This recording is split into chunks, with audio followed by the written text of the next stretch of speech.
These foster parents right here beat a 3-year-old child with autism to death. And this was for, quote, being a total brat. And this was after months of giving her owies for punishments. This story is going to make you irate. So a 3-year-old little girl in North Dakota reportedly spent months being beaten, yanked around by her hair, and other horrible punishments. This was reportedly for things like chewing her food for too long and crying. She eventually died at the hands of her horrible foster parents pictured here. 44-year-old Jamie Johnson and 62-year-old Raymond Johnson both are facing murder and child ABUSC charges. And that's for the little girl's death that happened in March of this year. According to reports, the child was given owies as punishment and forced to sleep on a cot inside their home in Mountrail County.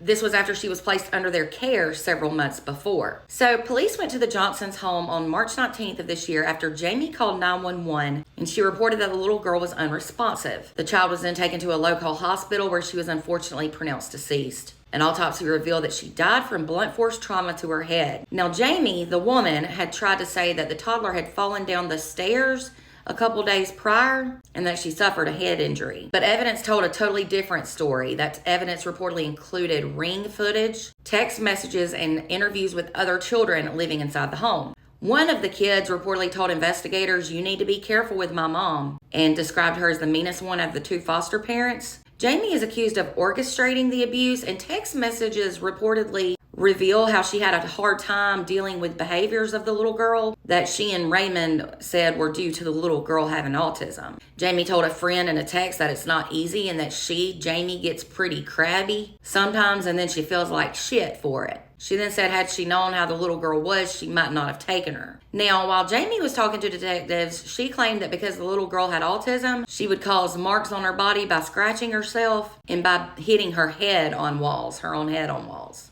But ring camera footage showed Jamie striking and hitting the girl multiple times and abusing her in other ways. During one incident, it was said that Jamie covered the little girl's mouth and was heard telling the child to shut up when she would cry. Jamie also pulled the child's hair on several different occasions and also held her up by the hair, and she caused the child to hit her head on the floor and on the table, as well as fall onto walls and to the ground. There was reportedly a separate incident where Jamie hit the little girl in the abdomen with a spoon. She also hit the child in the face and chest with the spoon. The girl can be seen doing things to Jamie like biting her and trying to pull away at times. And Jamie would respond with closed fist punches and other things to punish the child, other attacks against her. Now, as for Raymond, police said he was known to kick and beat the child, but not as bad as Jamie, and that's according to other kids who lived with him. The children reportedly told investigators that Jamie would often place the little girl up on a counter after she did something that Jamie didn't like and start hitting her in the head. Then, on one occasion, the child reportedly passed out because Jamie had beaten her so badly, and then Jamie had to use an ice pack to wake the girl back up or bring her to. It was said one of the things that regularly upset Jamie was how the little girl ate. One of the children told police that she would get in trouble for leaving food in her mouth. She's 3 years old, for crying out loud, and had autism though. While Raymond was described as the nice one out of the two parents, the kid still told police that he knew the mom was punching, hitting, kicking, and choking and watching it and doing nothing about it.